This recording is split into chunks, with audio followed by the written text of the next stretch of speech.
All right, proxies and protocols. It's been a while since we've seen an OK Muzzy video, and like always, you know, I really do appreciate Muzzy, and I love his work. I love how thorough he goes through with his content. It's been a little while since I've watched something from him, and in this video, I actually did want to see it because I saw it earlier today, which was is Rupture actually pointless for the game? And I wanted to get Muzzy's takes on it because I have my own thoughts about Rupture agents, and well, I just want to see what Muzzy has to say about it. So let's go ahead, let's dive into it right after we go ahead and include our sponsor in this reaction. You're looking to snag that next S-rank agent on your account, but yet you're out of polychromes and you're about to blow some cash on the in-store shop for some monochromes? Hold up before you top up. If you're playing Zenless Zone Zero, Genshin Impact, Honkai Star Rail, or any gacha game that empties your wallet, LDSHOP's got your back. With LDSHOP, not only you're just topping up, but you're saving money. 27% compared to the in-game store prices. That means more rolls, more chances for your dream agent, and way less pain on your bank account. And the best part? It's fast, it's safe, it's secure. No sketchy logins, no endless waiting. Just pick your game, choose your amount, pay, and boom. Your credits to the account before your pity counter even starts sweating. And here's the kicker for all my viewers out there. You'll save even more with the link down in the description below. So whether you're pulling for Orphe, Lucia, or one of those agents that, you know, RNG keeps teasing you with, don't let the in-game store rob you blind. Top smarter. Save yourself right now by using LDSHOP down in the link below. A few months ago, I made a video breaking down the 2.0 special program and share my thoughts on Rupture and why I genuinely didn't like what they showcased with ESH1. For those that didn't watch the video, basically I say that Rupture is an empty class. Not because of the lack of agents, but because there's nothing unique that justifies making a whole new class just for ESH1, since she's just an attack agent that can completely ignore the enemy defense. You could say that she's unique because she scales with something else besides attack, but that's not even something unique to her, since Ben, a 1.0 unit, already scales with defense and attack. And look, I love playing ESH1, but it never felt right to me to make a whole new class with an agent that could easily be an attacker just to restrict weapons and some teammates for this class. Now we're finally getting 2 new Rupture agents and a premium Rupture support, and guess what? Even then scales with HP. But I want to take some time to share my thoughts about these new agents and how Rupture is finally starting to make sense, and how this might end up bringing up an old concept that a lot of you keep talking about and asking for a rework. Let's Before he oh look, he's going to even do his own LD sponsorship, which we can actually go ahead and bypass that one. Really quickly, I'm just going to put it like this. I had the opportunity a while back, and a lot of you guys hopefully will know this, but I talked with Arikado Zodan before he disappeared off the internet. And one of the conversations that we had was about Rupture and attack agents, and initial thought pattern on it was between the both of us is that, you know, when it came down to it, because Yijuan was the only one, is like we wanted to see how it was going to progress, but at the time period, it's just like it didn't feel like it was necessary to create a whole new class. Like all it is just an attack agent. Why couldn't they just make a subclass of attack agent that scales off HP? It didn't make no sense. So I want to see what Muzzy's thoughts is on this, because from what I'm seeing with the new agents and everything else, with more of the high risk, high rewards aspect of it, especially if you look at someone like Ihare, which you're eating your life up in order to do more damage. So your HP is actually basically also considered your power bar. Kind of gives me, and I hate to put it this way, but kind of gives me some kind of fighting game vibes to where it is related with straight up, you know, the game of playing a rushdown character gets a zoner. It is high risk, high reward. So let me see what Muzzy has to say. Sponsor in this video. Let's start with a quick question. What makes a character a Rupture agent? According to the devs on the 2.0 special program, Rupture agents are different from others because they have a mix of offensive capabilities and survivability. On top of that, they also excel on dealing sheer damage, which completely ignores the enemy defense. So basically, if you manage to stack 100% penetration on Ben, he's going to be a Rupture agent, right? Not really. Sheer damage does not interact with the defense multiplier, which makes penetration, defense rad, and even flat penetration useless stats. And the thing about the defense multiplier is that its purpose is to lower your damage. So by removing this, you're essentially giving 100% penetration without any sacrifices. You can still go for damage on slot 5, you don't need to worry about weapons or teammates, and not even use a penetration 2-piece just to get all the way to the maximum penetration. Funny enough, there's no such thing such as sheer buildup, so anomalies are still affected by the defense multiplier. I found this and made a video talking about it, but for me, this makes it clear that Rupture is meant to be a class that does not want to interact with anomaly in general. On top of this, Rupture agents also get a new multiplier, sheer damage multiplier. This is completely unique and is not additive to damage multiplier, the ones that you find on disc slot 5, some agents, wenjins, and disc sets. But the problem is that sheer damage multiplier is really hard to find. Currently in the game, the only sources of sheer damage multiplier are Yunqi Tales, Yishuan Signature, and Yishuan Mindscape 6. They are just as strong as resistance effects that sometimes are available on Deadly Assault buffs, some agents, some Mindscapes, or wenjins. But while resistance effects can be used by almost any character, sheer damage is something that only affects Rupture agents. This means that Rupture agents are stronger than attackers, right? Well, not really. Some of you might want to point out that Yishuan's score on Deadly Assault keeps dropping after the shield buffs went away, and while you're not entirely wrong, this doesn't mean that Yishuan is a bad unit. I'll leave a video from R2 in the description where he talks about attack versus anomaly and why none of them is actually better than the other. Basically, he says that whatever is being shielded will be stronger than the other options, and I fully agree that the same thing happens with Rupture in general.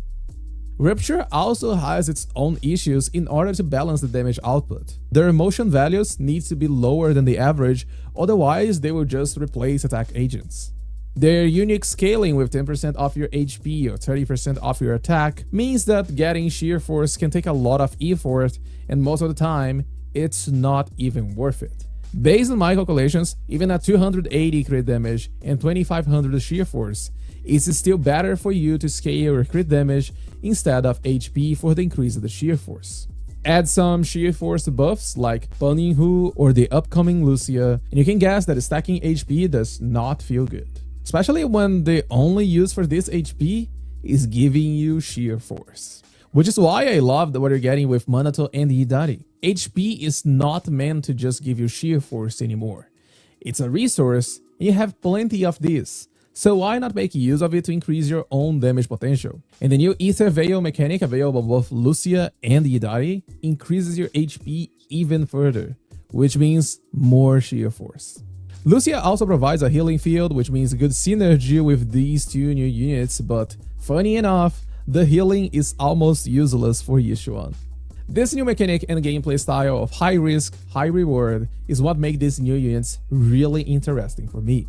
But I still feel that they can push it even further in order to bring back an old class that seems to be completely forgotten: Defenders. The reason why I say they can push it even further is because these units want you to consume your own HP to get damage potential. Minato consumes HP to increase his crit damage, and Hidari consumes her HP to generate decibels. So at the end, you want healing to make use of these agent mechanics. I feel that in the future, getting an actual agent that simply wants to stay on low health could be a good move to bring back Defenders to the game.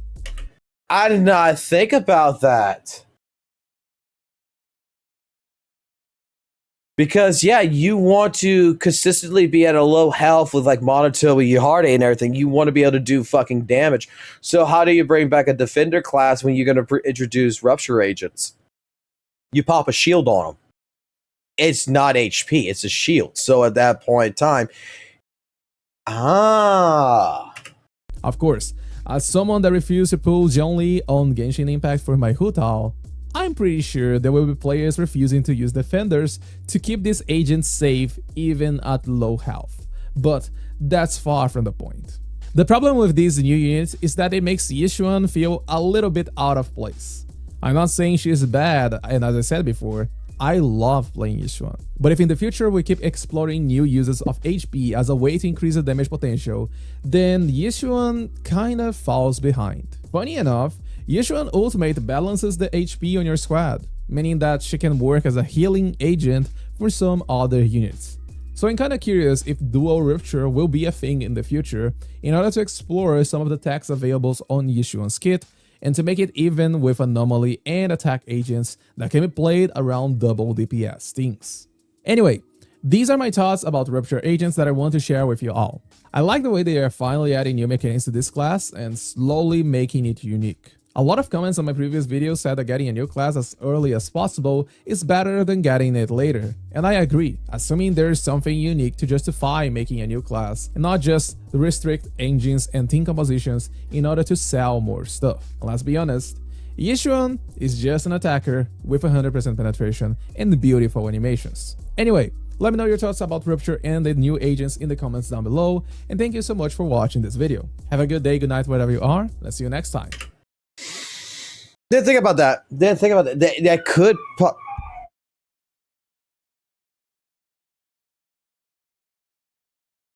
One second.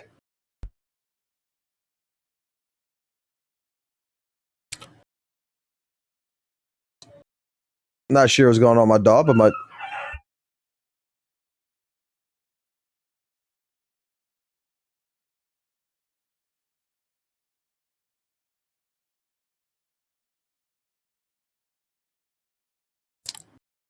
All right, so I got a dog that's howling in the back. Sorry about that. Oh my gosh, one second.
All right, sorry about that. The puppy himself really quickly decided to keep scratching his ear and hurt himself, and we got to stop him from scratching his ear.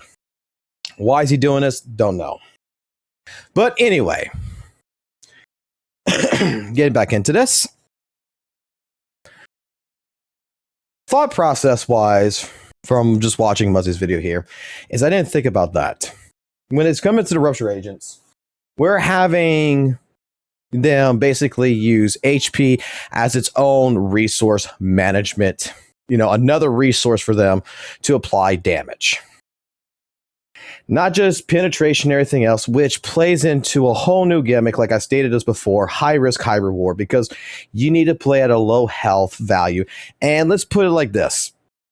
Depending on how it works, the reason why I like this so much with the Rupture agents like Monato, Yihare, and everything that's going to come out is that if you got to play at a low HP pool, you got a high HP pool, but you got to lower that sucker down in order to be doing consistent amount of damages, actually scaling off of your missing HP, you make a mistake.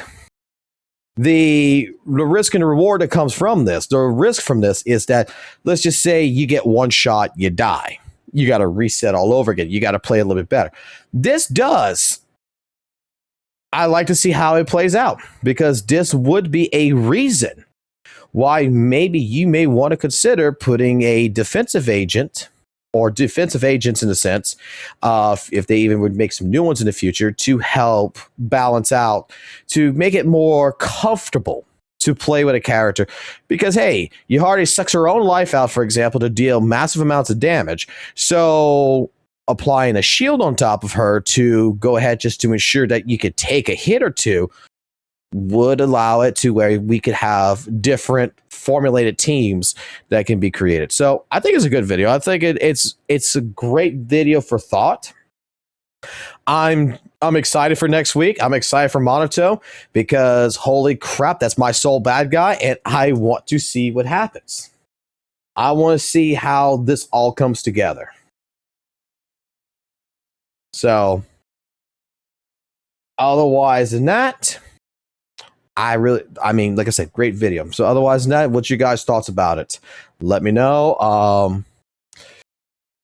Always, basically, like always, keep it classic, keep it jazzy, always keep it real, and we'll catch you in the next video. Great video, Muzzy. Great video.